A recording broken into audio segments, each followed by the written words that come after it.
All right, I'm going to attempt to change this power steering pump on a 95 YJ 4-cylinder.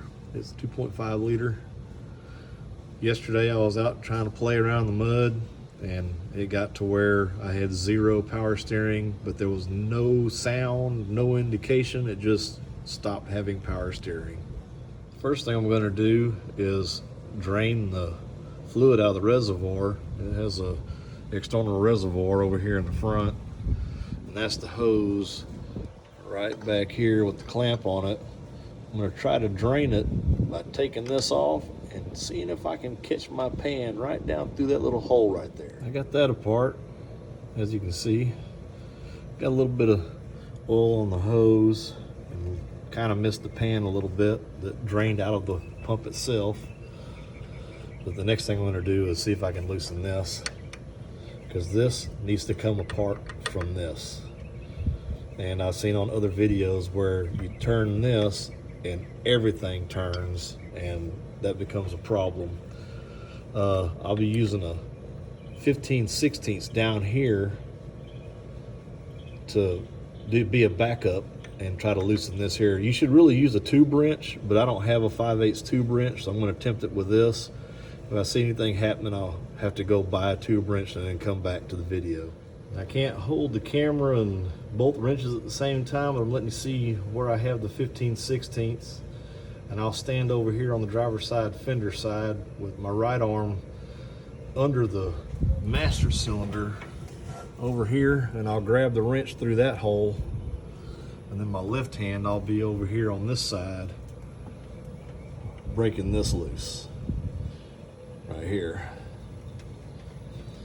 The next step is this 15mm bolt right here holding the idler pulley. You want to loosen that up. Then you want to go, see if I can get it. This one here is 15mm also. You'll loosen it to loosen the belt so you can get the belt off. All right, the next thing we're going to do is there's 3 bolts holding this pump on, I believe. And one down here. And I'm going to attempt to take those out through the holes in this pulley. They're 13mm. I don't have a pulley puller, so I'm hoping that I can get the whole pump off and that AutoZone can either loan me the tools or swap it out for me when I go there to get my new part. And just a little side note, I know that some YJs have a plastic solid face pulley on it. In that case, you're going to have to take the whole bracket off if you don't have a puller to pull the pulley off, because you can't get to the screws and unscrew them out far enough to get the pump off. So you'd have to take off the bracket bolts and take the whole bracket and everything out at one time. I was lucky enough to have a steel pulley on here with holes going through to the pump that I need to get to take it off. All right, I got the 3 screws out, and then all you have to do is rotate it like that, and it slides right out easy. I did it one-handed, look at there. And there it is. Now it's off to the auto parts to see if I can get this pulley off. All right, it took me a while, but here I am with the new pulley the new pump with the pulley back on it.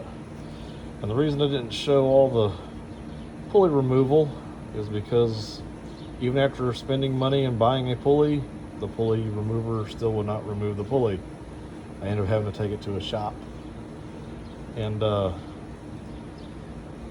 screws in the old one, remember on this one right here, it had a short screw in it. Well, come to find out, it was apparently wrong, and I don't know how they got it threaded, or if the housing was threaded, or what the deal was, or if it's a different model.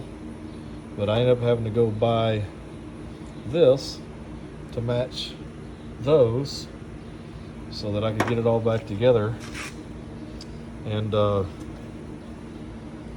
now I'm fixing to put it back together. Yeehaw, finally. And, the threads on these bolts are M8 1.25, just so you know if you had to replace one yourself. It is metric. Okay, like I took it out, I'm going to try to rotate it in. Yep, look at there. Slides right back in like it's supposed to. Okay, the one that had the short screw in it, I'm going to start with that one.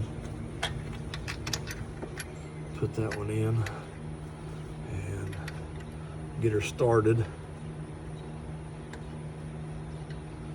All right. Okay, I got all three of the bolts started.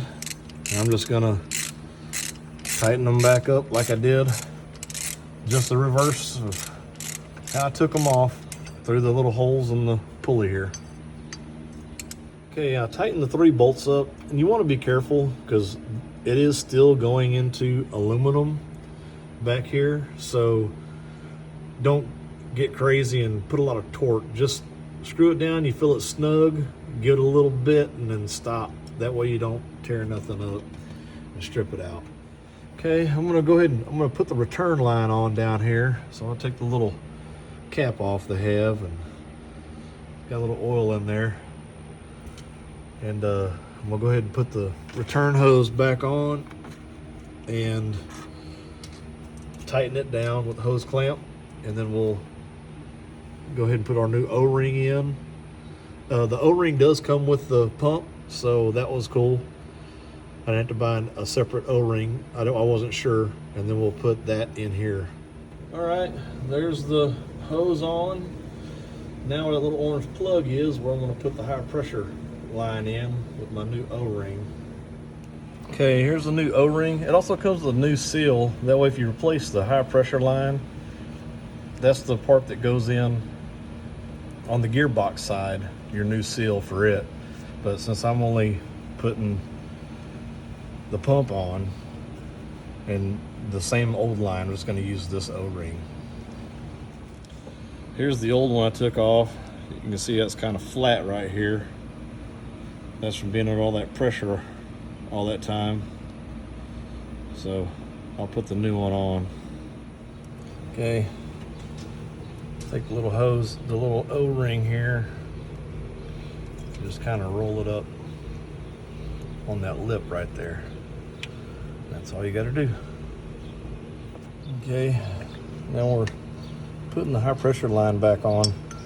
And one thing you really want to make sure of is to make sure you have it in there straight and to have that O-ring seated in, because if you cross thread this, you're gonna have to start all over again. If you mar the thread up, then you'll be buying another pump, because the pump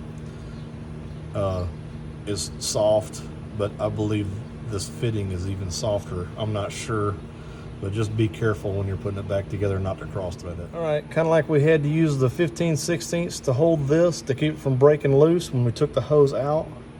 You'll have to use a 1-inch wrench to hold the hose here, and be careful of your pressure switch back here when you're tightening this back in, because the whole hose is trying to rotate around and that can cause problems. So we're just gonna hold with the 1-inch wrench and tighten it with the 5/8, and that should be good, man.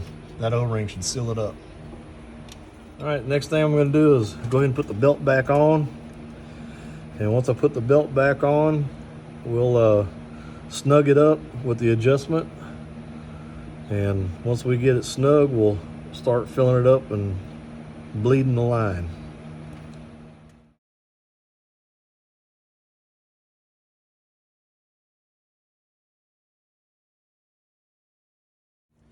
All right, so I adjusted, I got the belt on.